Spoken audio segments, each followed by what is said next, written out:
So thank you all for being here and sharing this amazing workshop. It's really an honor to be rooted in this garden, to continue planting seeds and continue planting trees. Paul and I first met at Medicines from the Edge 4 years ago at Herbalism Conference, and Alan, my partner, and Paul have been planting trees for maybe over 10 years, 8 years or so, and planting trees all over Costa Rica, primarily breadfruit. And Paul has a farm in Finca Madre, which is kind of a mother farm for many of the communities we work with. And yeah, I just am a constant gardener, lover of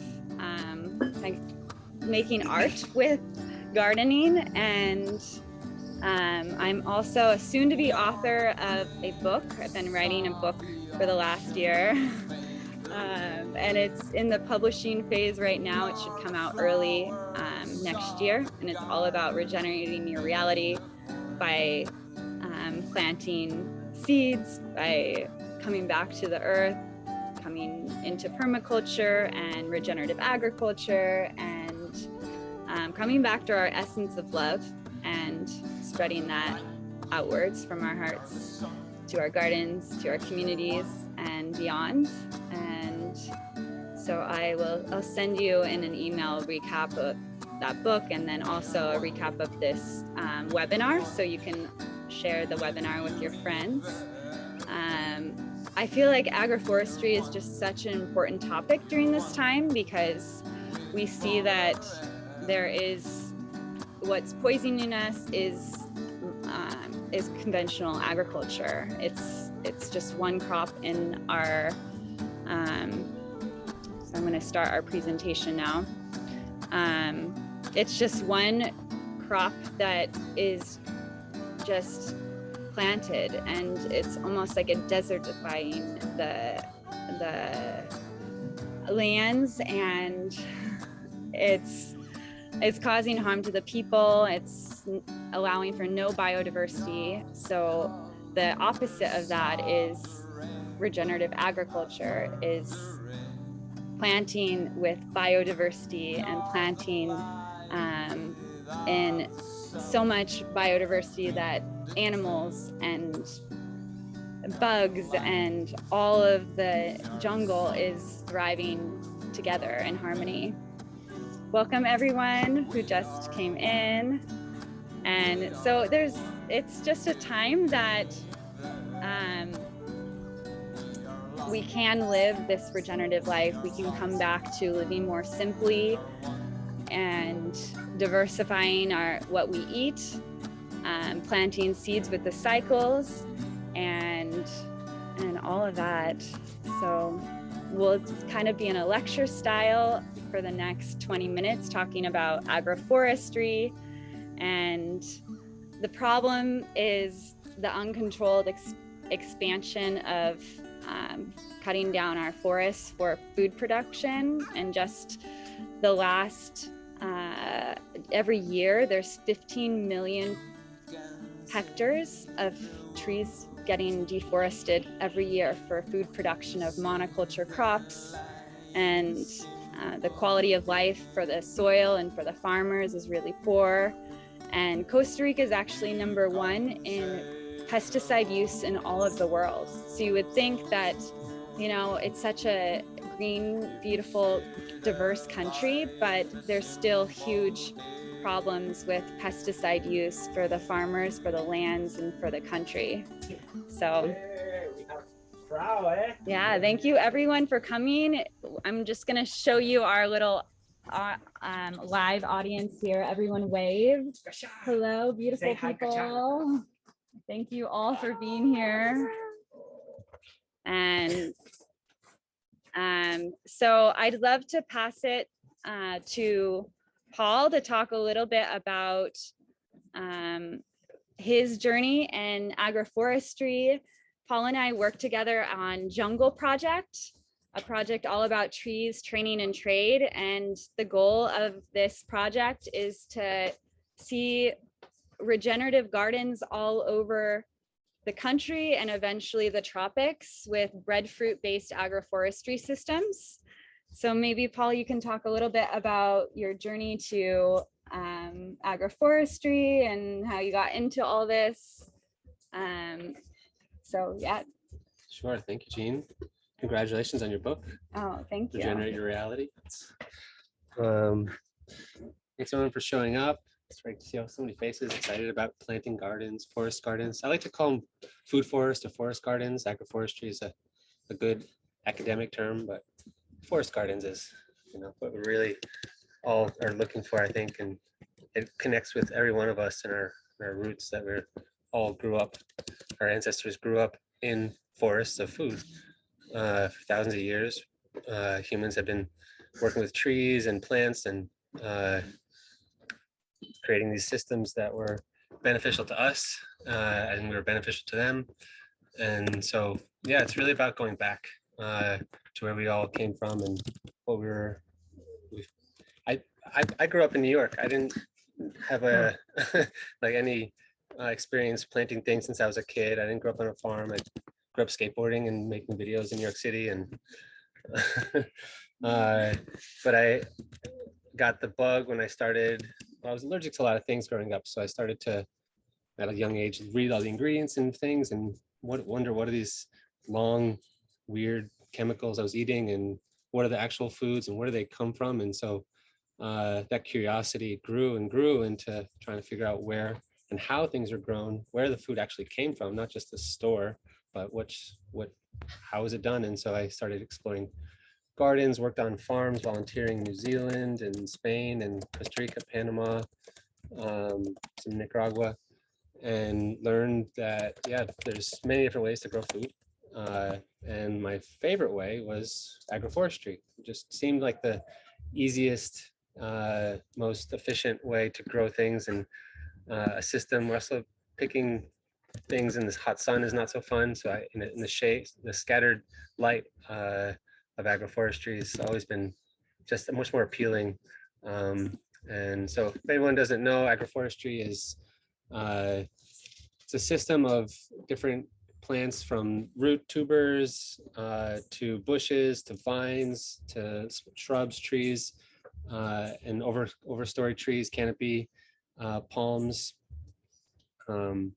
and yeah, basically things that produce food and medicinal or for other useful for pollinators, construction, a lot of different plants. It really doesn't have like a set kind of things, and it's different for if you're in temperate region or you're in here like Costa Rica in the humid tropics. There's so many different plants that you can use and work with, and so first steps for creating your food forest. I'm sure everyone listening in is excited to be one day gardening their own forest garden. So I think first step is start a nursery.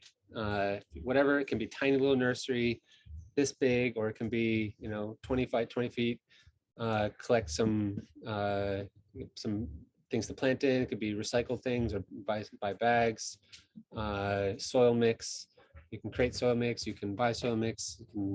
I usually would get some coconut fiber or rice husk, and then mix that with the local soil, and then some other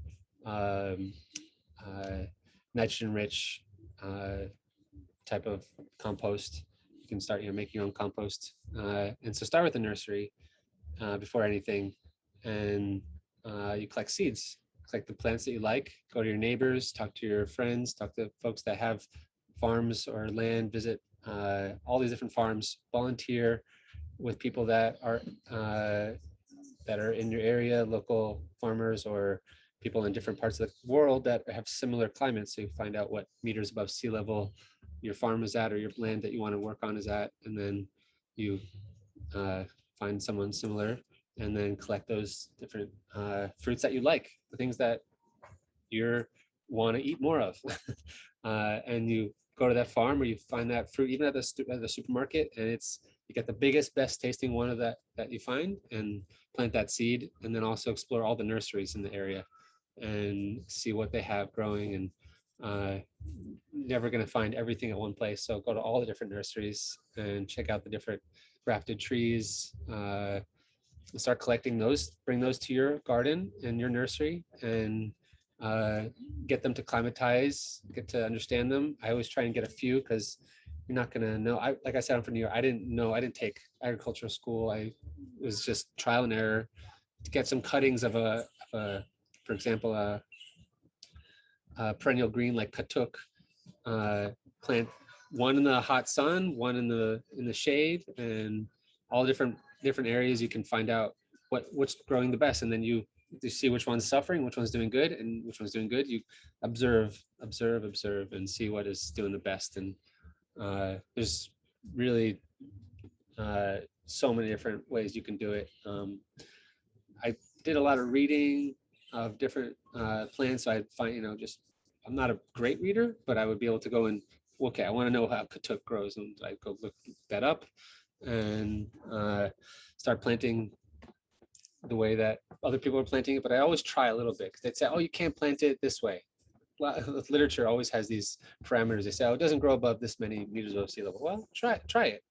You never know. I mean, maybe you want to limit yourself. If it's like an avocado that only grows above 1,000 meters and you're at sea level, maybe that's, if you don't have a finite amount of space, try and learn from the other mistakes of people, but try yourself different things that you feel. It's really about like observing and feeling. We all have it in us. Like I said before, our ancestors were planting and working with trees and plants. And so, yeah, there's really no expertise that you need. It's just trial and error and just going for it.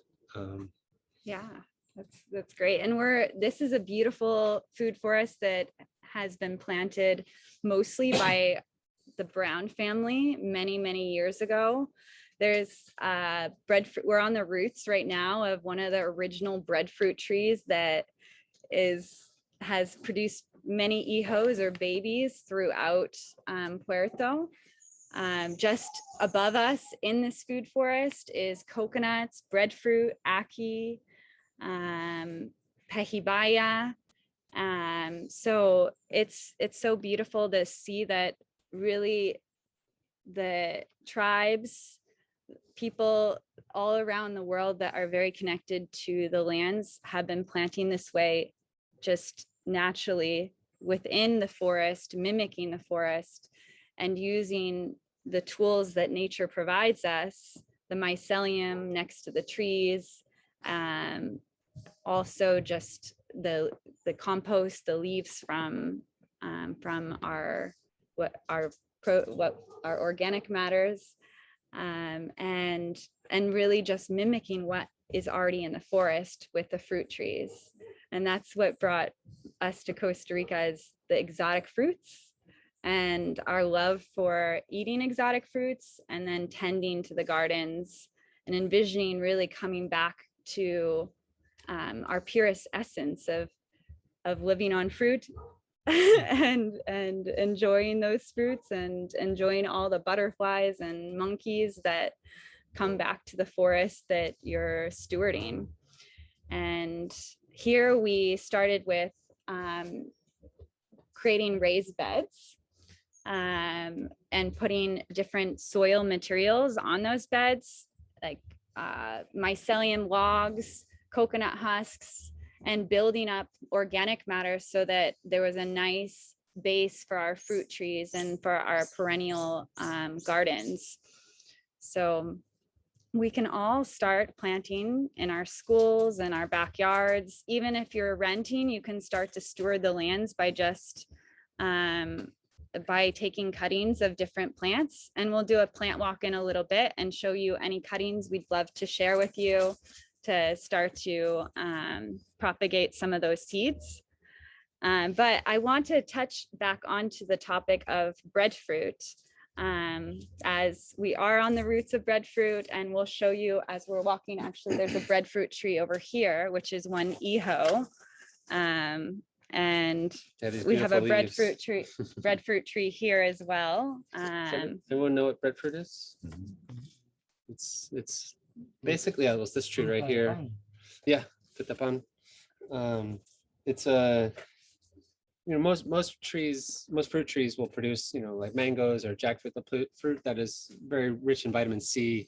But to get like your daily bread is kind of rare, to get a carbohydrate that you can eat. And so breadfruit is that unique tree that produces a large cannonball sized potato, basically, but it's a complex carbohydrate.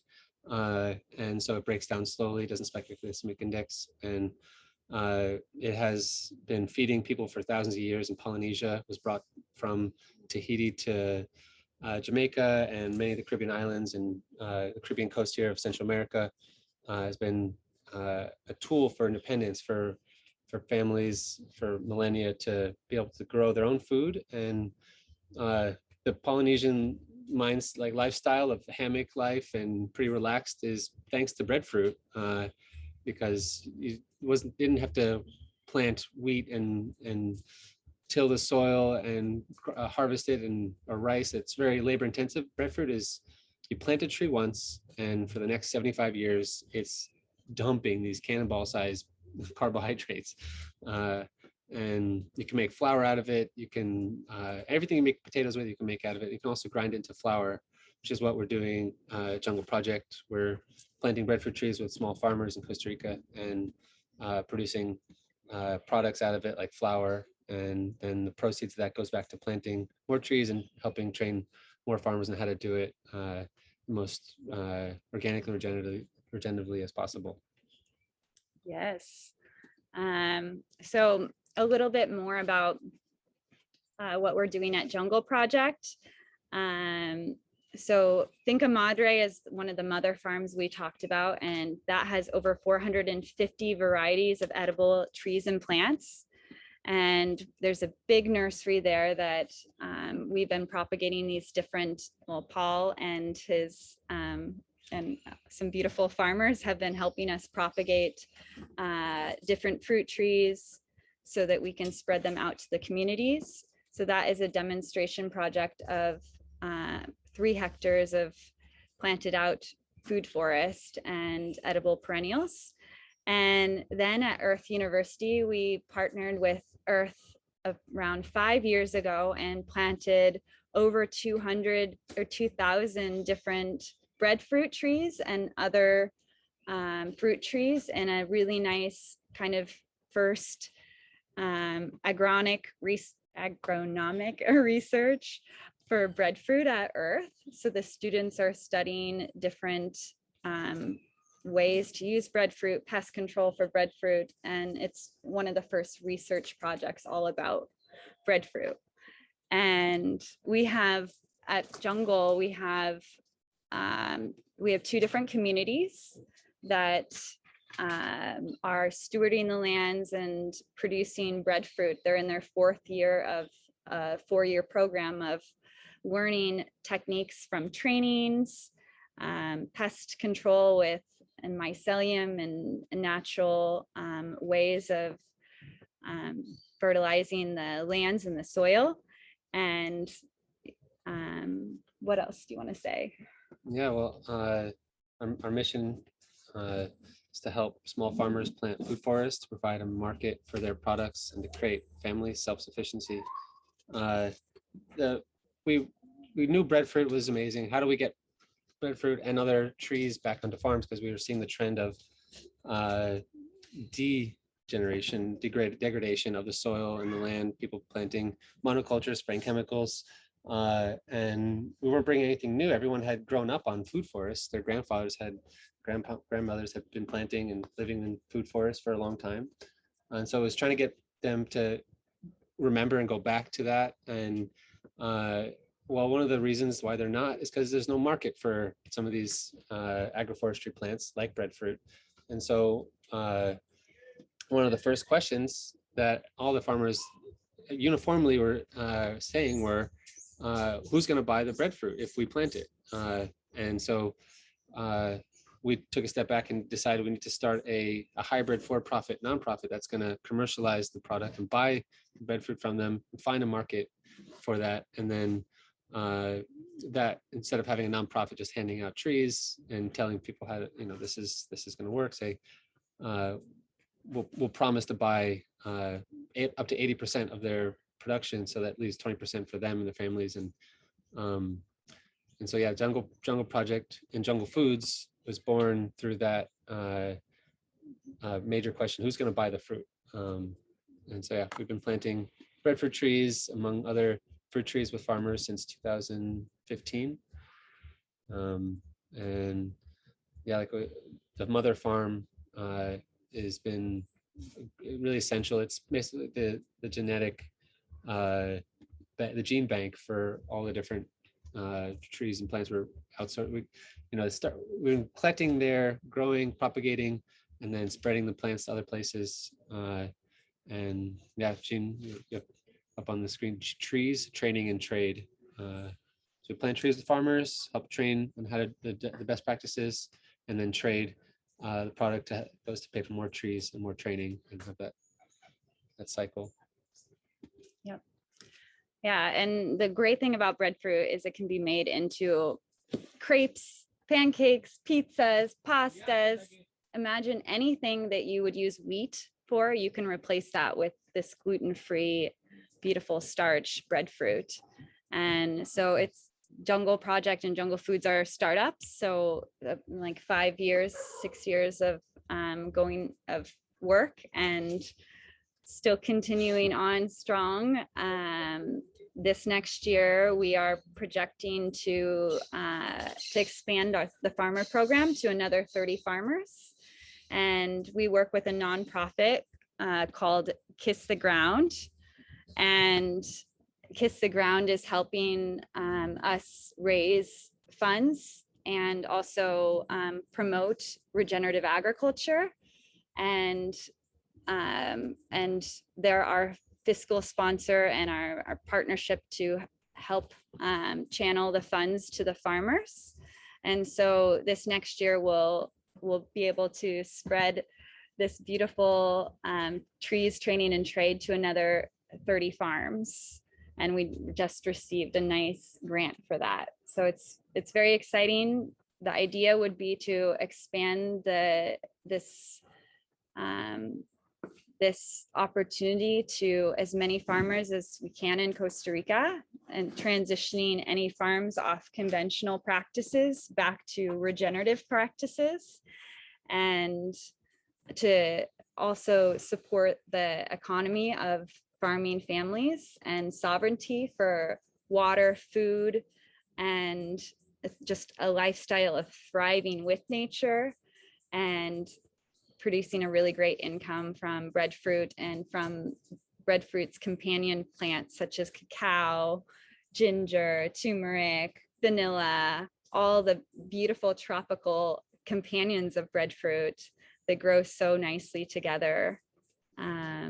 So yeah, that's a little bit about agroforestry, but I think we're going to get a lot more into it as we just walk the garden and see the different patterns of how you can see in agroforestry systems, the canopy, which is the tallest tree in the forest, and then the mid-story that goes underneath the canopy, then the shrubs, then the ground cover, and the mycelium.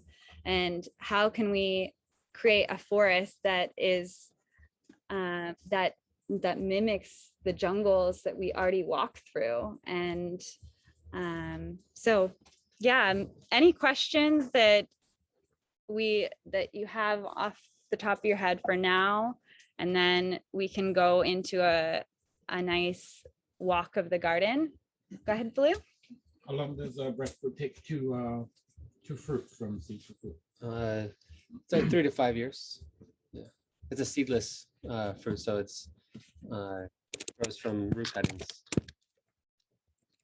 And yeah, you can do air layers and different cuttings, principally from root cuttings. So how does it spread in nature?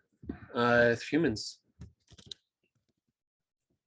Of humans? It wouldn't be spreading. The root, though, is, you can see when we plant one breadfruit tree, it produces it will spread to the surrounding area. So one tree might produce 20, 30 babies in a year or two.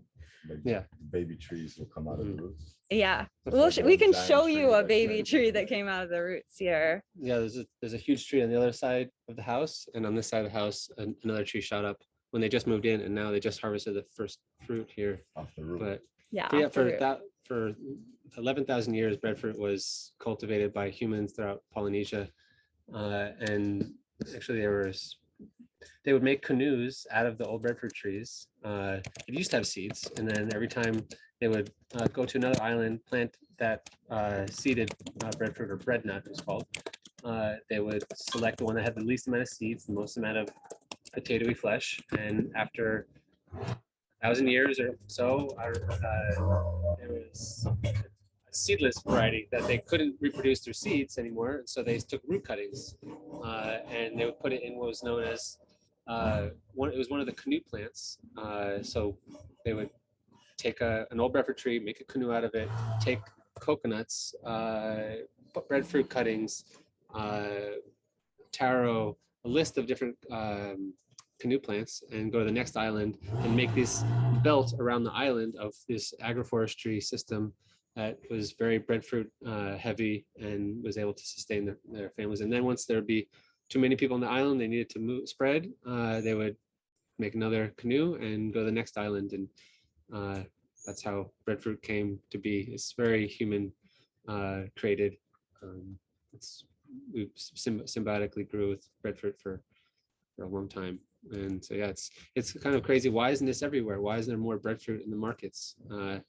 Well, because it's seedless, it's hard to propagate. So it's really painstaking and slow. And so it's up until recently that there's been a few breakthroughs in technology to be able to propagate it en masse through in vitro tissue culture. But just also the painstaking way is you can do it. It's just going to take a bit longer, but we've been working with the Breadfruit Institute in Hawaii that has a collection of 120 varieties.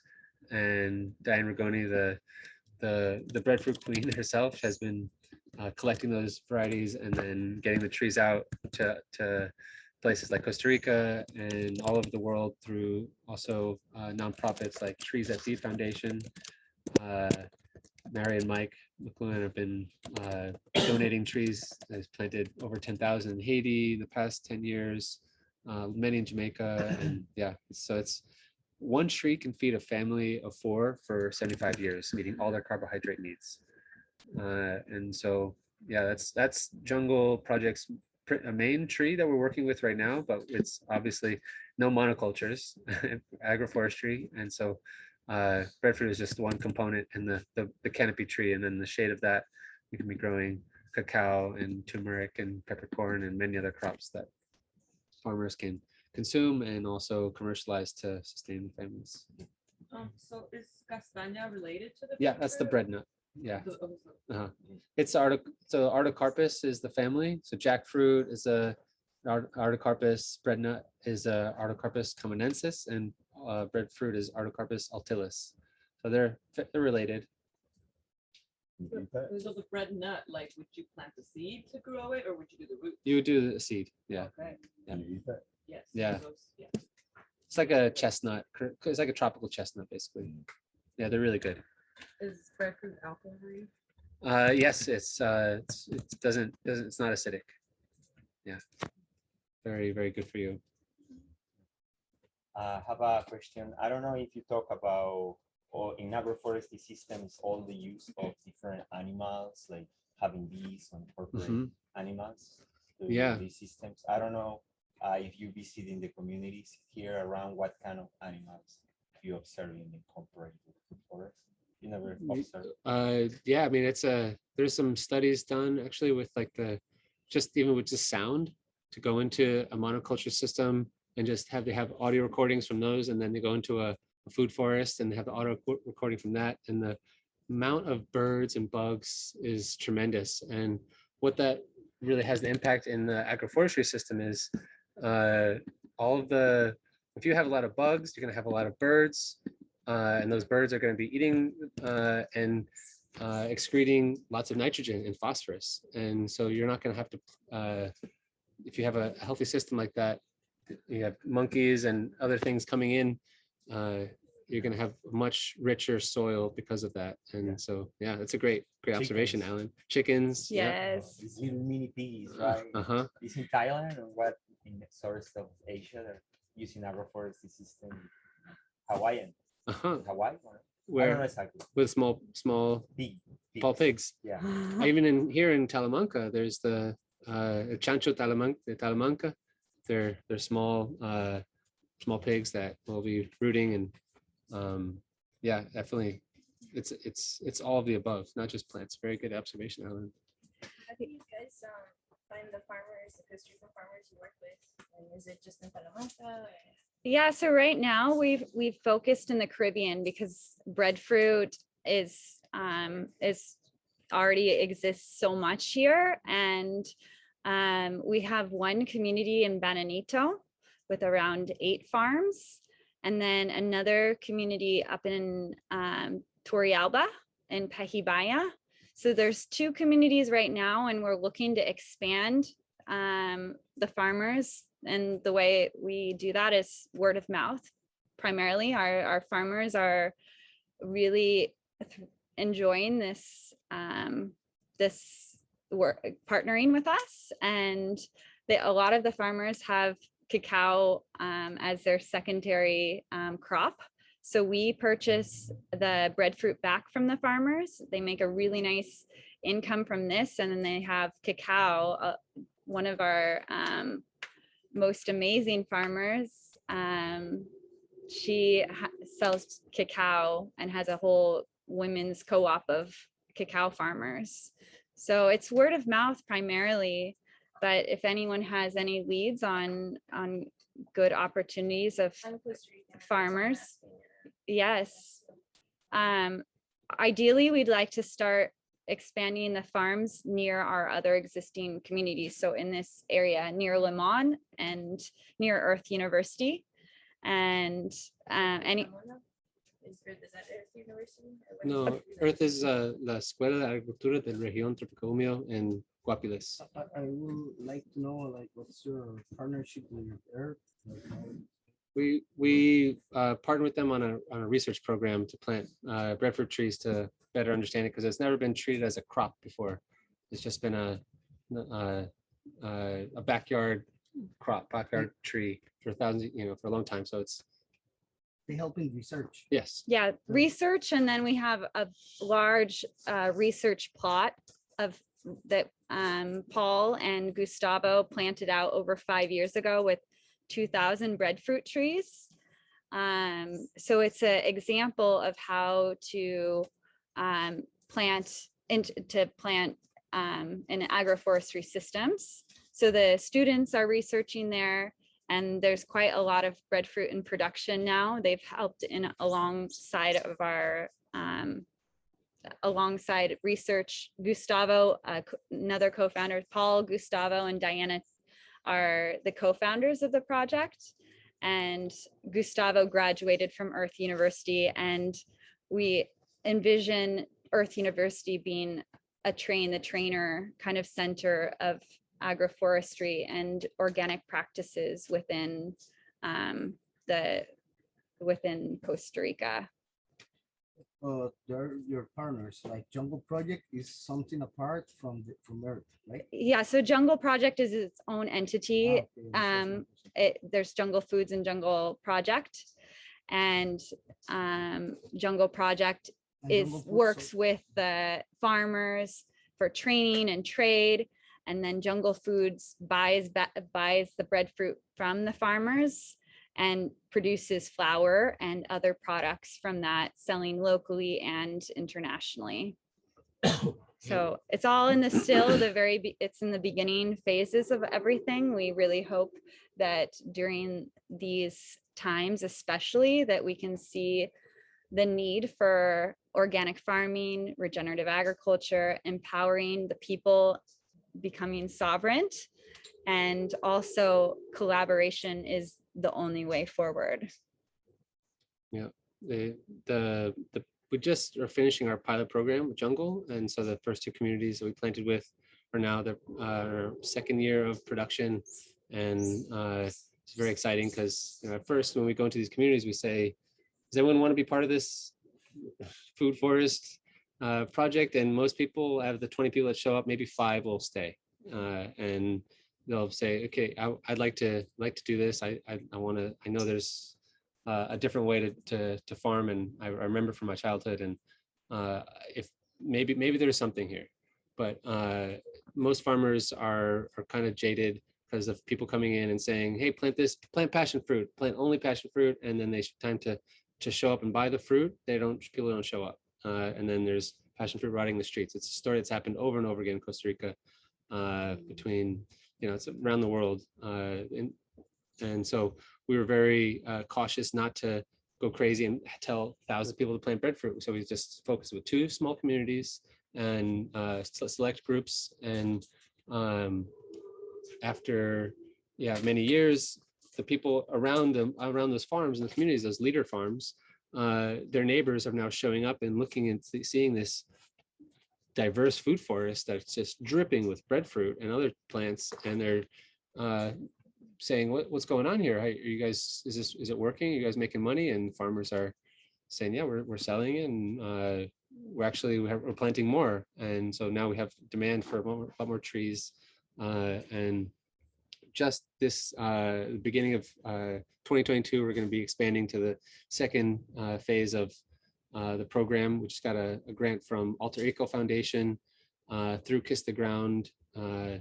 And we're going to be planting at least 1,000 more trees next year, and expanding to 30 more farmers. And if anyone has friends that would like to donate, or they themselves can contribute, please, it'll help us go a lot faster to get more trees in the ground and train more farmers, because it's really about training the trainers to train the farmers and those leaders within the communities, so that because it's going to take, for a small community of 20 farmers, there's going to be 1 to 5 people that really take it on first, and then after the first few years, all the other farmers will look at that and say, okay, I want to copy that, I want in.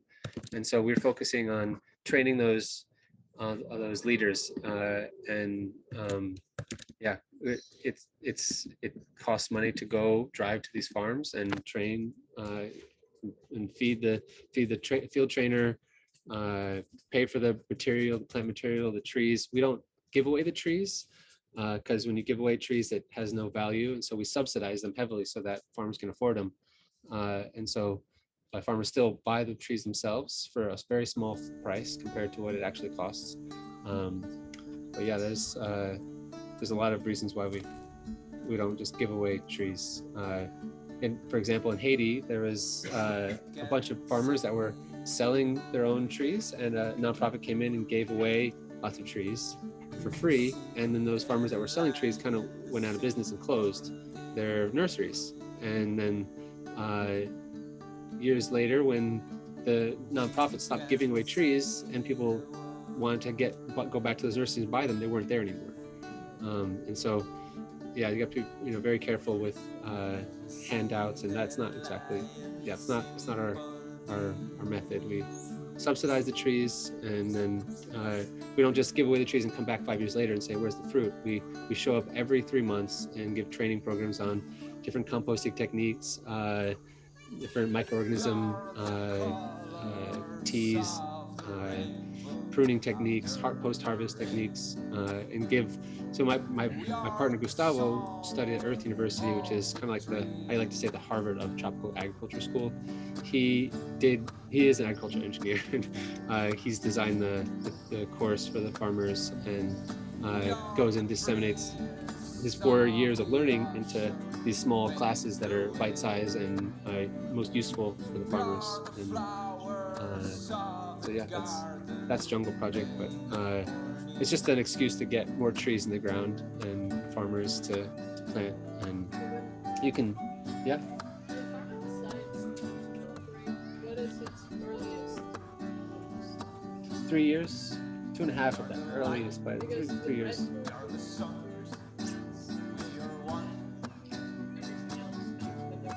It depends. Some farmers already have cacao.